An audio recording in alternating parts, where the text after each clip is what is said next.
Shalom Bapak Ibu dan Saudara-saudari, kita berjumpa kembali di dalam perenungan intim dengan Allah, yang pada kesempatan ini akan membahas sebuah tema nasib orang benar dan orang fasik, dengan judul renungan Allah yang membalikan keadaan.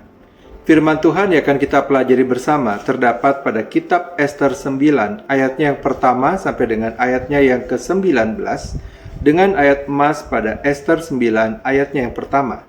Namun sebelumnya saya mengundang setiap kita untuk dapat bersatu di dalam doa. Mari kita berdoa. Bapa yang baik, kami berterima kasih dan bersyukur kepada Tuhan untuk kasih setia-Mu yang masih diberikan kepada kami pada hari ini, sehingga kami sebentar lagi akan kembali mendengarkan firman Tuhan yang merupakan pelita bagi kaki kami dan terang bagi jalan kami. Berkatilah setiap kami ya Tuhan, agar kami dapat menerima kebenaran firman-Mu dan menerapkannya dengan cara yang berkenan kepada Tuhan. Terima kasih Bapa, di dalam nama Tuhan Yesus kami berdoa. Amin. Bapak Ibu dan Saudara-saudari, berikut adalah firman Tuhan di dalam Ester 9 ayatnya yang pertama sampai dengan ayatnya yang ke-19. Tindakan orang Yahudi terhadap musuhnya. Dalam bulan yang ke-12, yakni bulan Adar, pada hari yang ke-13, ketika titah serta undang-undang raja akan dilaksanakan, pada hari musuh-musuh orang Yahudi berharap mengalahkan orang Yahudi, terjadilah yang sebaliknya. Orang Yahudi mengalahkan pembenci-pembenci mereka. Maka berkumpullah orang Yahudi di dalam kota-kotanya di seluruh daerah Raja Ahasiweros, untuk membunuh orang-orang yang berikhtiar mencelakakan mereka, dan tiada seorang pun tahan menghadapi mereka, karena ketakutan kepada orang Yahudi telah menimpa segala bangsa itu. Dan semua pembesar daerah dan wakil pemerintah dan bupati serta pejabat kerajaan menyokong orang Yahudi, karena ketakutan kepada Mordekai telah menimpa mereka. Sebab Mordekai besar kekuasaannya di dalam istana raja, dan tersiarlah berita tentang dia ke segenap daerah, karena Mordekai itu bertambah-tambah besar kekuasaannya. Maka orang Yahudi mengalahkan semua musuhnya, mereka memukulnya dengan pedang, membunuh dan membinasakannya. Mereka berbuat sekehendak hatinya terhadap pembenci-pembenci mereka. Di dalam benteng Susan saja orang Yahudi membunuh dan membinasakan 500 orang. Juga Parsadata, Dalfon, Aspata, Porata, Adalia, Aridata, Parmasta, Arisai, Aridai, dan Waizata. Kesepuluh anak laki-laki Haman bin Hamedata, seteru orang Yahudi, dibunuh oleh mereka. Tetapi kepada barang rampasan tidaklah mereka mengulurkan tangan. Pada hari itu juga jumlah orang-orang yang terbunuh di dalam benteng Susan disampaikan ke hadapan raja. Lalu titah raja kepada Ester sang ratu. Di dalam benteng Susan saja orang Yahudi telah membunuh dan membinasakan 500 orang beserta ke-10 anak Haman. Di daerah-daerah kerajaan yang lain entahlah apa yang diperbuat mereka. Dan apakah permintaanmu sekarang? Niscaya akan dikabulkan. Dan apakah keinginanmu lagi? Niscaya dipenuhi.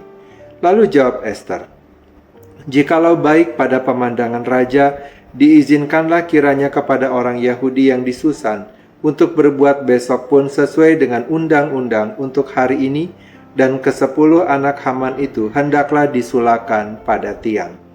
Raja pun menitahkan berbuat demikian. Maka undang-undang itu dikeluarkan di Susan, dan ke-10 anak Haman disulakan orang. Jadi berkumpullah orang Yahudi yang di Susan pada hari yang ke-14 bulan Adar juga, dan dibunuhnyalah di Susan 300 orang. Tetapi kepada barang rampasan tidaklah mereka mengulurkan tangan.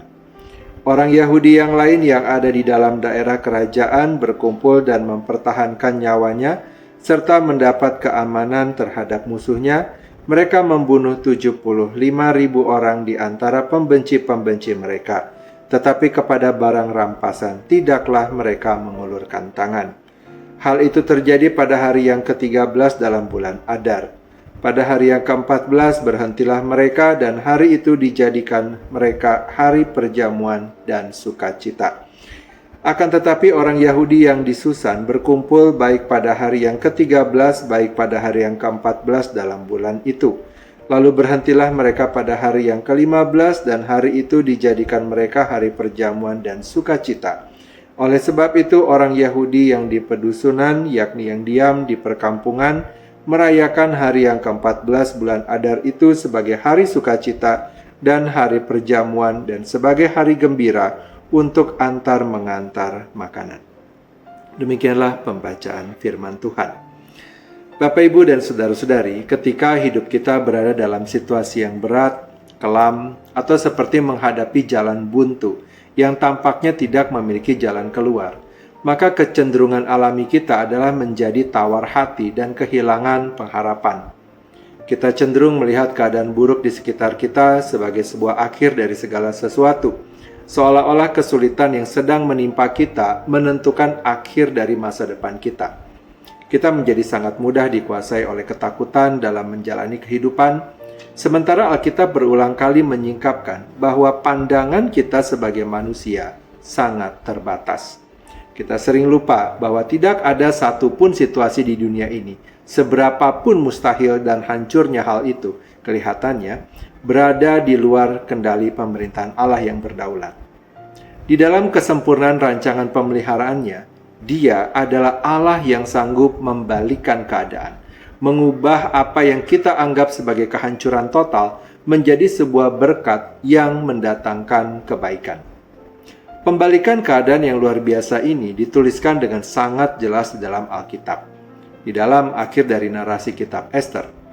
Hari yang seharusnya menjadi hari pemusnahan total bagi seluruh bangsa Yahudi, hari di mana para musuh mereka berharap mendapat kekuasaan atas orang-orang Yahudi, justru diubah seluruhnya oleh tangan Allah yang bekerja di balik layar. Ester 9 ayat 1 mencatat dengan sangat tegas bahwa yang terjadi adalah sebaliknya. Orang Yahudi justru berkuasa atas orang-orang yang membenci mereka. Segala rencana yang telah disusun rapi oleh Haman runtuh dalam sekejap. Bukan karena kebetulan sejarah atau keberuntungan politik, melainkan karena intervensi ilahi yang nyata. Ketetapan hukum kekaisaran Persia yang begitu perkasa dan tidak dapat diubah oleh manusia, ternyata tunduk sepenuhnya di bawah kedaulatan Allah yang menjaga umat perjanjiannya. Umat Allah yang sebelumnya diselimuti oleh kondisi yang sangat suram, menjadi dipenuhi dengan sukacita, kemenangan, dan damai sejahtera yang meluap. Bapak, Ibu, dan saudara-saudari, Alkitab mencatat pemeliharaan Allah yang membalikkan situasi tergelap terdapat dengan sangat jelas di atas bukit Golgota. Di mata dunia dan para penguasa kegelapan, peristiwa penyaliban Yesus Kristus tampak seperti sebuah kekalahan yang paling tragis dan memalukan. Musuh-musuh Allah menyangka bahwa dengan memaku Sang Juru Selamat di atas kayu salib, mereka telah berhasil memadamkan terang kehidupan dan menggagalkan misinya. Namun di dalam hikmat Allah yang tidak terselami, salib yang tadinya merupakan simbol untuk kehinaan dan kematian, justru diubah menjadi instrumen kemenangan yang paling besar. Melalui kematian dan kebangkitan Kristus, Allah membalikkan kutuk dosa menjadi berkat keselamatan rohani yang kekal bagi umat pilihannya. Momen yang disangka sebagai kekalahan total, ternyata adalah saat di mana kuasa maut dihancurkan untuk selama-lamanya. Bapak, Ibu, dan saudara-saudari, kebenaran ini menjadi suatu penghiburan, sekaligus teguran bagi kehidupan rohani kita sehari-hari. Seringkali dalam perjalanan hidup, kita mengalami masa-masa yang sangat berat, baik berupa pergumulan keluarga, tekanan di tempat kerja, masalah kesehatan, maupun krisis ekonomi yang seolah tidak memberikan peluang bagi adanya harapan baru. Firman Tuhan hari ini memanggil kita untuk bertobat dari ketakutan serta keraguan kita yang menganggap bahwa Allah telah meninggalkan kita ketika situasi memburuk. Kita harus menyadari bahwa Allah yang memegang kendali atas sejarah pada zaman Ester adalah Allah yang sama yang memegang detail kehidupan kita saat ini. Tidak ada perkara yang terlalu sulit baginya. Tidak ada kondisi yang terlalu rusak untuk dipulihkan oleh kasih karunia-Nya. Ketika segala sesuatu di sekeliling kita terasa tidak pasti, percayalah bahwa tangan-Nya yang tidak kelihatan sedang aktif merajut kebaikan dari tengah-tengah air mata kita. Oleh karena itu, mari kita menjalani setiap hari dengan keyakinan yang teguh akan providensia Allah yang tidak pernah gagal. Jangan memandang kesulitan yang kita alami sekarang sebagai titik akhir dari perjalanan hidup kita, melainkan pandanglah itu sebagai tempat di mana Allah sedang mempersiapkan karya pembalikannya yang indah. Mari kita menatap setiap tantangan yang ada dengan ketenangan hati, dengan damai sejahtera, sebab kita tahu bahwa Allah menyertai kita dan masa depan kita telah dijamin dengan aman di dalam Kristus Yesus. Berserahlah sepenuhnya kepada pimpinannya, tetapkan hati untuk berjalan dalam kesetiaan, dan nantikanlah dengan sabar waktu Tuhan yang selalu tepat. Kiranya seluruh hidup kita dan keputusan yang kita buat senantiasa mendatangkan pujian serta kemuliaan bagi namanya yang kudus. Mari kita berdoa. Bapa yang baik, kami berterima kasih dan bersyukur atas firman Tuhan dan perenungan yang telah kami dengar pada hari ini, yang kembali mengingatkan kami bahwa Allah tetap bekerja, sekalipun kami tidak melihatnya dan kami tidak mengerti. Dan kami percaya Tuhan, bahwa Engkau tidak akan pernah meninggalkan kami sendiri. Engkau tidak lepas tangan dalam setiap situasi yang kami alami, dan Engkau selalu memegang kami dengan tangan-Mu yang memberikan kami kekuatan, memberikan kami berkat, memberikan kami hikmat, untuk kami boleh menjalani hari-hari kami sesuai dengan kehendak Tuhan. Terima kasih Tuhan, kini kami kembali memohonkan kepadamu, kiranya Engkau memberkati kami dengan segala kebaikan dari Allah Bapa, cinta kasih dari Tuhan Yesus, serta persekutuan dengan Allah Roh Kudus yang menyertai kami, sampai kedatangan Tuhan yang kedua kali. Terima kasih Bapa, dalam nama Tuhan Yesus kami berdoa. Amin. Demikianlah pembacaan firman Tuhan dan perenungan intim dengan Allah pada kesempatan ini. Sampai bertemu kembali dalam perenungan intim dengan Allah berikutnya. Tuhan Yesus memberkati.